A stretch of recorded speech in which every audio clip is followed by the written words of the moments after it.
السلام عليكم ورحمة الله وبركاته. صباح جميل إن شاء الله بزيارات ثقافية علمية إلى بعض الصروح العلمية والإرشيفية في إسطنبول. وإن شاء الله سيكون توجهنا الآن إلى الإرشيف الوقفي العثماني في قلب السلطان أحمد بجوار مسجد زينب خانم. نحن الآن داخل الإرشيف الوقفي العثماني. هذا الإرشيف يخرج إصدارات من خلال الوثائق الإرشيفية. من هذه الإصدارات التي أخرجها هذا الأرشيف كتابان باللغة العربية جدا مهمة. ومن هذه الإصدارات كتاب الوثائق تنطق بالحقائق.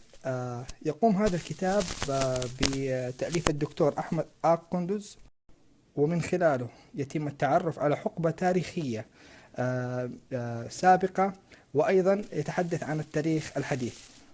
وأيضا كتاب الدولة العثمانية المجهولة. هذا الكتاب يجيب على العديد من التساؤلات التي يطرحها الناس وفق رؤية وثائقية مصدرية.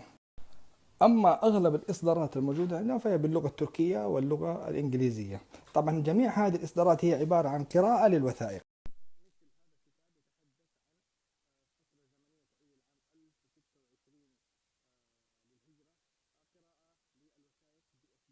وأيضا مثل هذه الوثائق التي تم ترجمتها كإصدارات نتمنى إعادة ترجمته باللغة العربية لما تحويه من إرث تاريخي.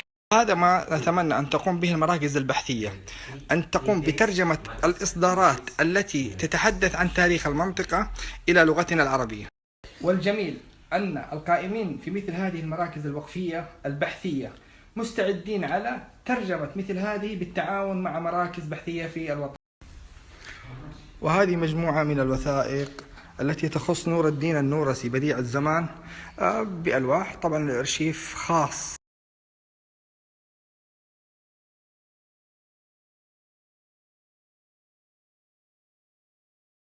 هنا الأستاذ عدنان يقدم كتابه النشاط الاقتصادي لينبع في العهد العثماني، والأستاذ سعيد بهذا الإصدار. والجميل أيضا اهتمامهم بالفن في استثمار الوثائق كجهة عرضية وتثقيفية عامة، بجعلها لوحة فنية، وأيضا استثمارها للشرح لمن لا يعرف قيمة وأهمية هذه الوثائق. يقوم الأستاذ سعيد مشكور بفتح المكتبة الخاصة للإرشيف الوقفي العثماني. يفيدني الأستاذ سعيد بأن هذه المكتبة خاصة لأحمد آق قندز في هذا المبنى في هذا المكان.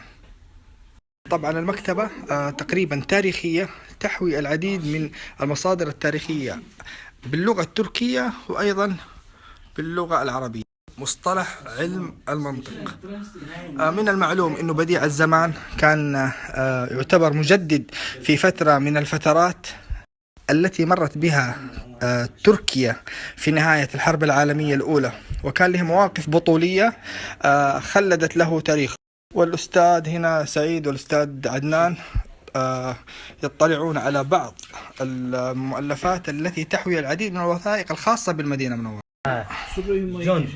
طبعا هذه صورة جميلة لاستقبال المحمل بالقرب من قلعة باب الشامي. صورة تحوي صورة للجمل الذي يحوي الكسوة وأيضا الصرة. ويلاحظ هنا أحد الأغوات على إحدى الجمال في احتفالية لأثناء خروج المحمل متجه إلى مكة المكرمة.